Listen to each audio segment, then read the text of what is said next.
far too insecure. I would be the girl sitting there waiting and waiting and waiting to be asked. And that would take a while. Some of the men I've dated have been pretty risky.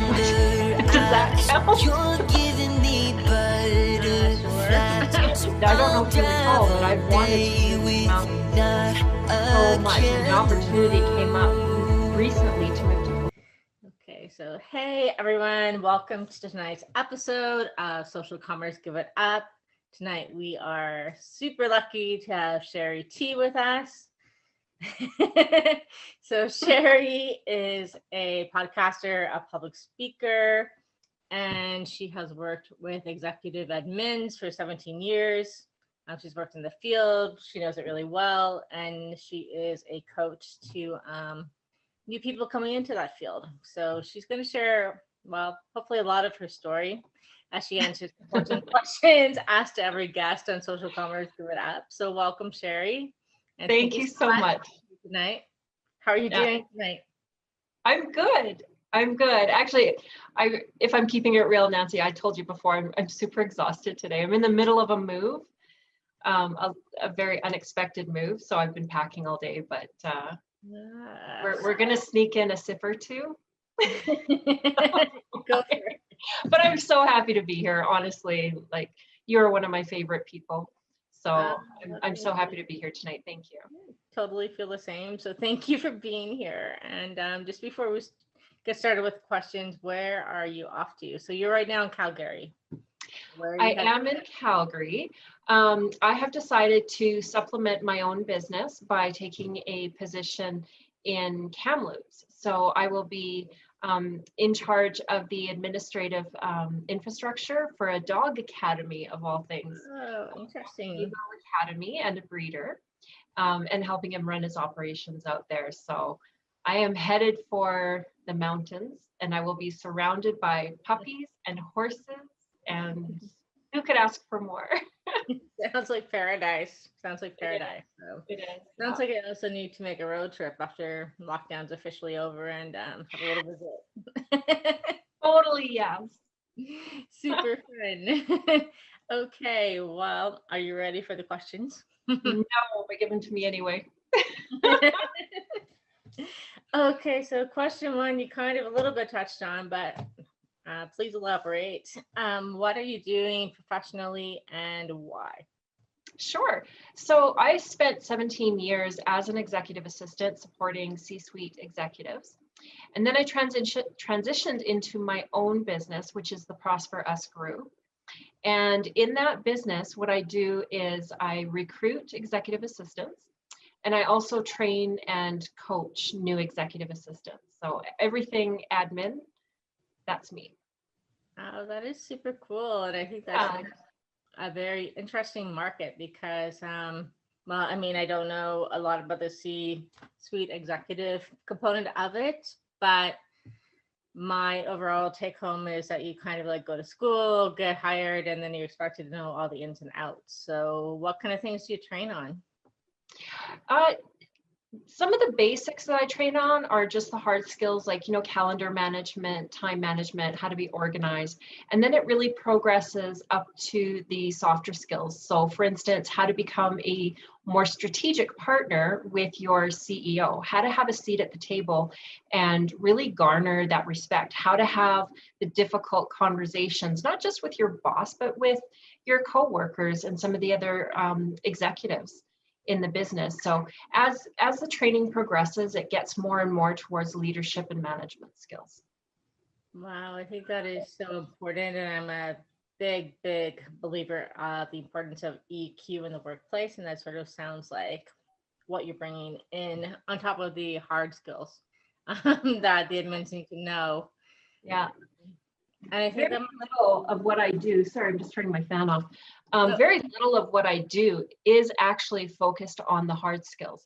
Because if you ask any executive what he most values in his assistant, he will knock off 10 soft skills to every hard skill that's important to them. So I really train a lot of the soft skills really bringing, figuring out what their natural strengths and weaknesses are, their behavioral and cognitive abilities, and playing up on those to make sure that their careers can progress.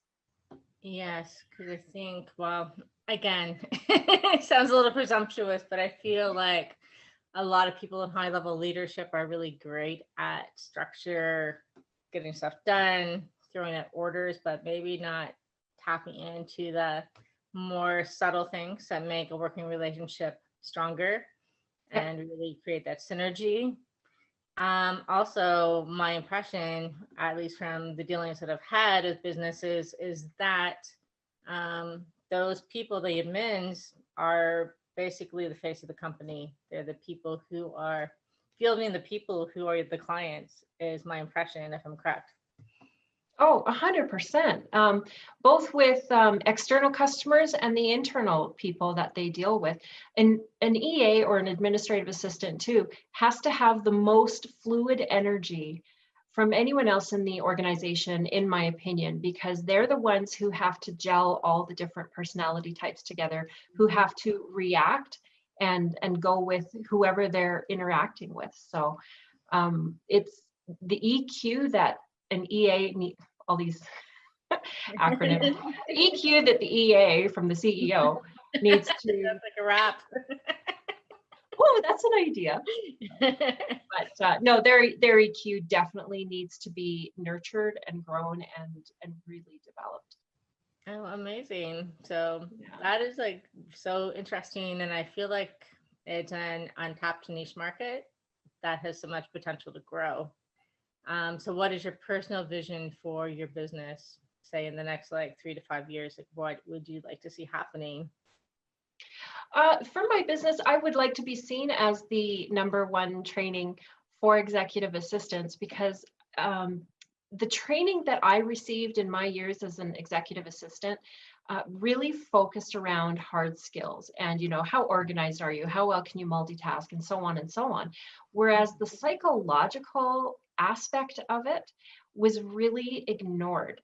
And that's the element that I want to bring to the profession. And in bringing that in, I want to elevate the perception of what an executive assistant is capable of.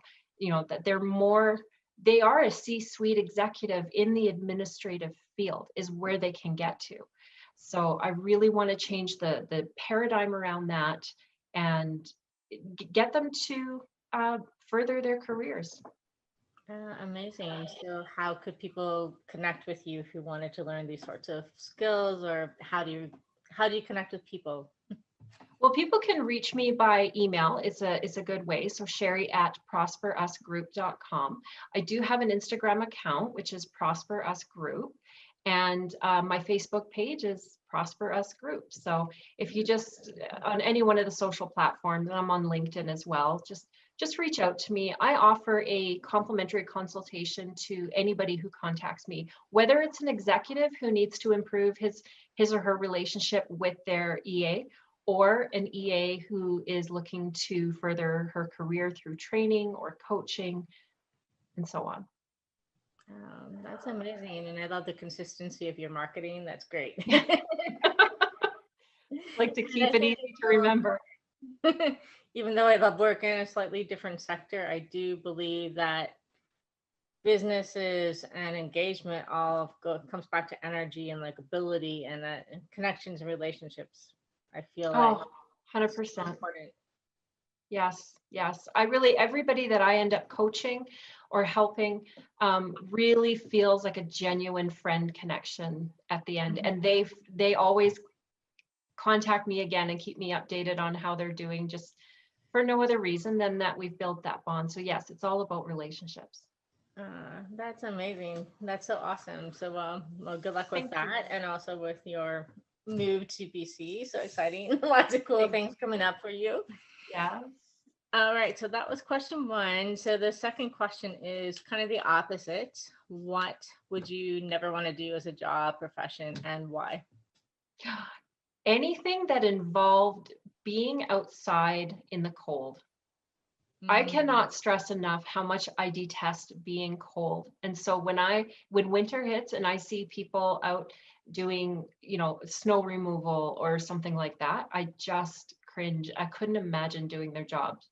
I couldn't. So I do not want to do anything in the cold.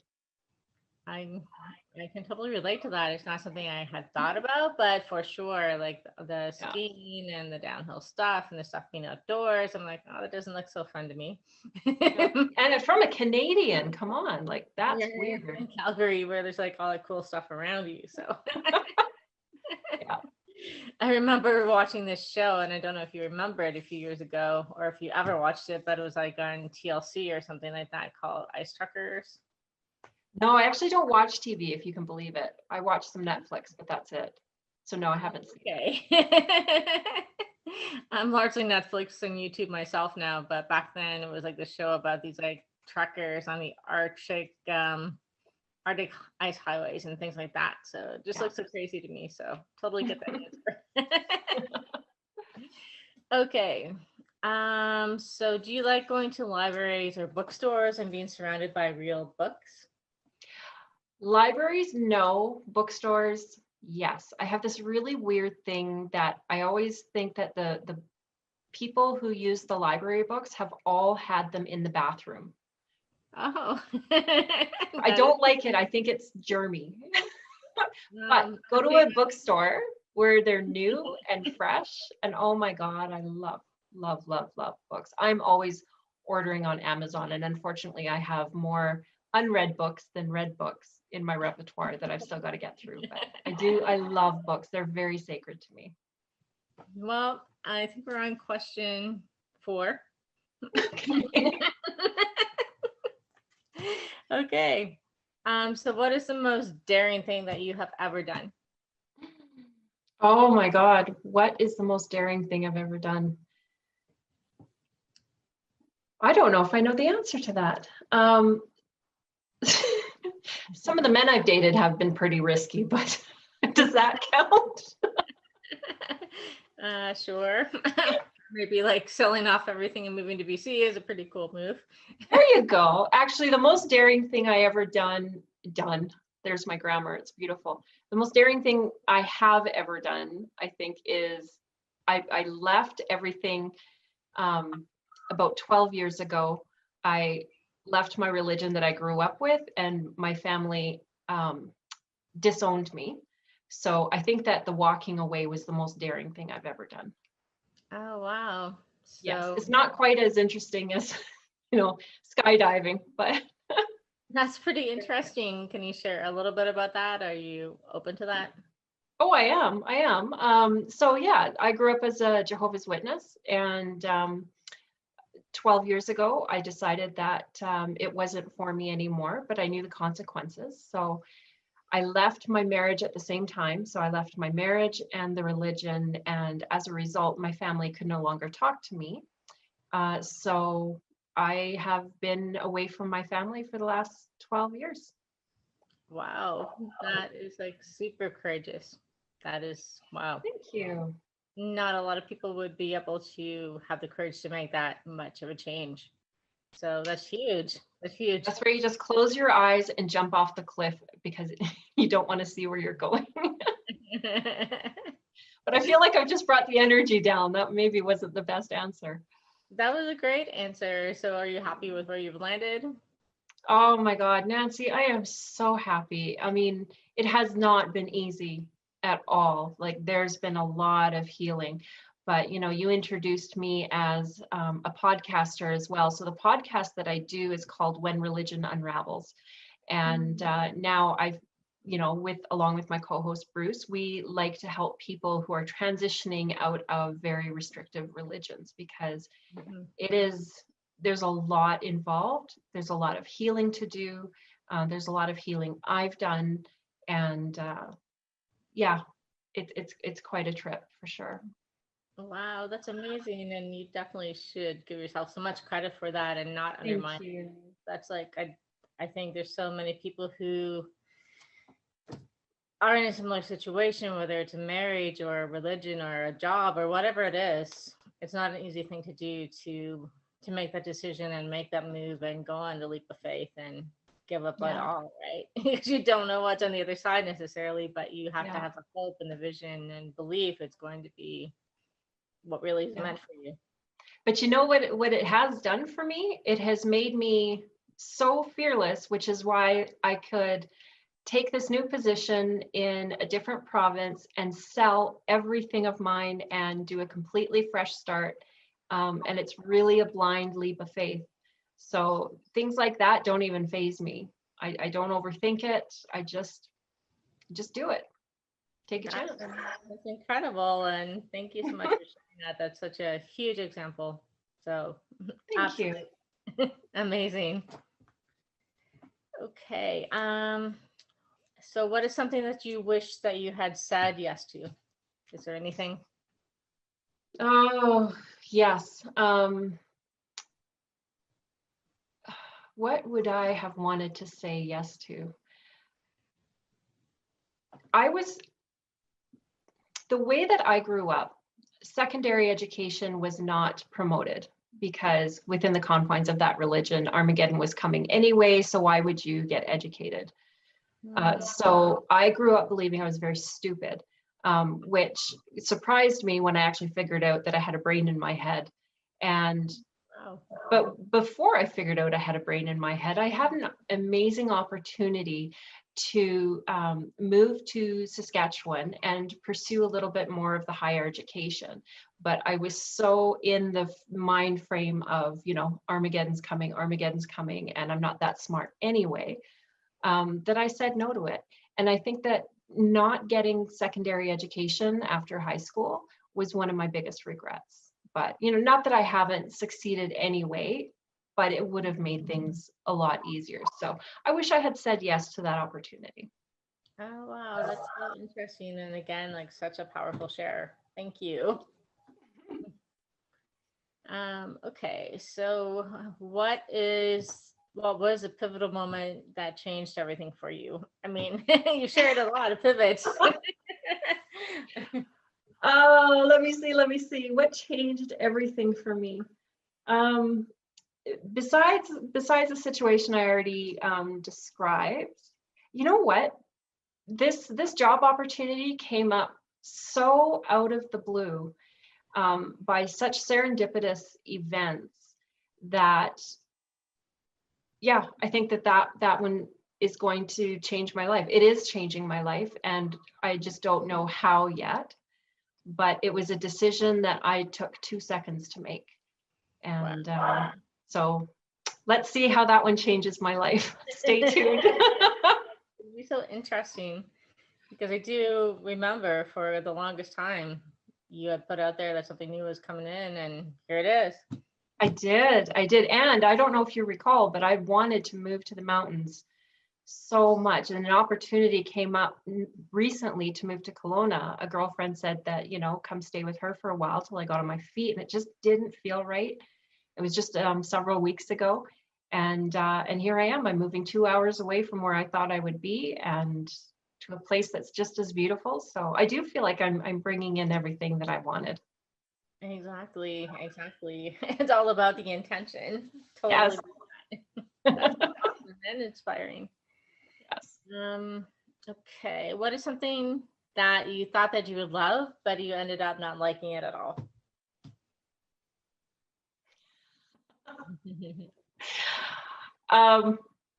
Gosh, this is not a recent example. Is that okay? Of course. So I'm going to tell you a story. When I was a little girl, I smelled my parents' coffee all the time. And it smelled like chocolatey, and it smelled so delicious that I spent so much time craving drinking their coffee. And one day I finally just gulped down a cup of it, and it was the most disgusting thing I have ever tasted. And the letdown to a child, it was tragic. Now I love coffee, don't get me wrong, but the child thinks that coffee is something else. Yeah, it's not what I thought it would be. That's so funny. And I can't imagine the caffeine rush you must have had off of that. Oh my God. Yeah. My daughter was asking me, she's 8, can she have a cup of coffee? And I'm like, no. Well, you know how I finally ended up loving coffee? Speaking of a caffeine rush, I was so determined to love coffee that I made a full pot of it and I just threw so much sugar and cream in there. And I drank the whole damn pot, and I didn't even dawn on me that caffeine would be an issue. It was Oh, buzzing, but I've my loved God. coffee ever since. Oh, well, there you go. It worked. Yeah. Oh, that's awesome. So are you the first person on the dance floor? No, no. I think that I might be now, but back when I was, I loved dancing. I loved dancing. And I always wanted to be the first person on the dance floor. Like my feet would be twitching, but I was far too insecure. I would be the girl sitting there waiting and waiting and waiting to be asked.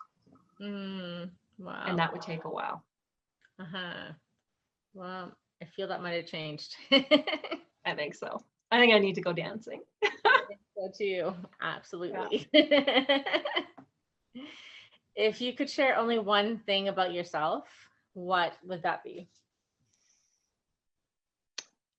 I like to think that I really see people. I think that that is how I genuinely connect with other people. I have it in me when I talk to people that I really see who they are at their core, and I connect with that. And I think that if people knew that about me, it might disarm them and let me in sooner. But I love that about myself. Yes, and I absolutely agree with you. Thank you. I think you have the ability to make people very feel very understood and very heard when Oh, you're thank you. so I appreciate that. that is a gift. I mean, on both parts. And it's just a skill that I think that you probably bring to your business to try to help others embody. So I think that's so important. If everyone can embody just like even a tiny bit of that, right? It's going to make bigger connections. Yeah, I agree. Thank you. You're welcome. Okay, so what is your favorite word and why, and your least favorite word and why? I say amazing way too much, so I think it's my favorite word. But I do find everybody and everything amazing. So I love the word amazing. Is that my favorite word? Yeah, anyway, we're just going to say it's my favorite word. My least favorite word is irregardless. Yeah. Every time someone says it, I just die a little bit inside. I'm like, no, it's just regardless. It's kind of like exactly. It's so judgy of me. Oh my God. It's the admin in you. Yeah. The proofreading. Pretty much. I totally get that. Okay, so do you fight fair in an argument? I like to think I do, but I have been told that I argue like a lawyer, and I think I just use logic. I do. I think it's very fair. I use very clear logic and questions, but people tell me that it's not fair, that it's very lawyery. So No.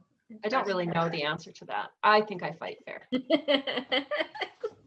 Logic sounds pretty fair. So that's interesting.